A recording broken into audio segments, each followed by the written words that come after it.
ബഹുമാനപ്പെട്ട head mistress, teachers, എൻ്റെ പ്രിയ കൂട്ടുകാരെ, എല്ലാവർക്കും എൻ്റെ സ്നേഹവന്ദനം. ഇന്നെനിക്ക് നിങ്ങളോടൊപ്പം അല്പസമയം ചിന്തിക്കാൻ കിട്ടിയിരിക്കുന്ന വിഷയം ഇന്ത്യൻ യുവജനതയുടെ ഭാവി എന്നതാണ്. മനുഷ്യരെല്ലാവരും സന്തോഷത്തോടു കൂടി ജീവിക്കാൻ ഇഷ്ടപ്പെടുന്നവരാണ്. ആരും സങ്കടപ്പെടുവാനോ ഏകാന്തത അനുഭവിക്കാനോ ആഗ്രഹിക്കുന്നില്ല. നമ്മൾ ഓരോരുത്തരും, പ്രത്യേകിച്ച് ഇന്ത്യൻ യുവജനത, സന്തോഷിക്കാനുള്ള വഴികൾ തേടുകയാണ് ചെയ്യുന്നത്. ചിലർക്കത് അവരുടെ മൊബൈൽ ഫോണുകളാകാം, മറ്റു ചിലർക്ക് മയക്കുമരുന്നും, മറ്റുള്ളവർക്കത് വീഡിയോ ഗെയിമുകളാവാം. അവർക്ക് എളുപ്പത്തിൽ ആക്സസ് ചെയ്യാൻ കഴിയുന്ന എന്തിലും അവർ പലപ്പോഴും മുഴുകുകയും തൽക്ഷണം അതിനടിമപ്പെടുകയും ചെയ്യുന്നു.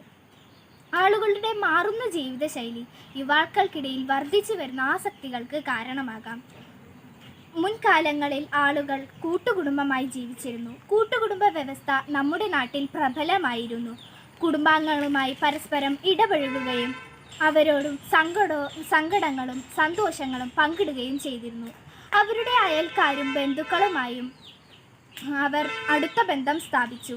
ഇത് അവരുടെ കുട്ടികളുടെ വളർച്ചയ്ക്ക് നല്ലതാണെന്ന് തെളിയിച്ചു. എന്നാൽ ഇന്ന് കുട്ടികൾ വീട്ടുസഹായികളുമായി വീട്ടിൽ ഒറ്റയ്ക്ക് ആണ്. അതുകൊണ്ട് അവർ കൂടുതൽ സമയം TV കാണുവാനും മൊബൈൽ ഫോണുകൾ കാണുവാനും തുടങ്ങി. അവർ അതിൽ അടിമപ്പെടുകയും ചെയ്തു. അവരിൽ നല്ല മൂല്യങ്ങൾ പകർത്തുവാനോ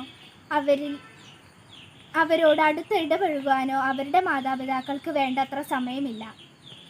വിവിധ തരത്തിലുള്ള ആസക്തികൾ നമ്മുടെ രാജ്യത്തിൻ്റെ യുവാക്കൾക്ക് ഭീഷണിയാണെന്ന് തെളിയുന്നു.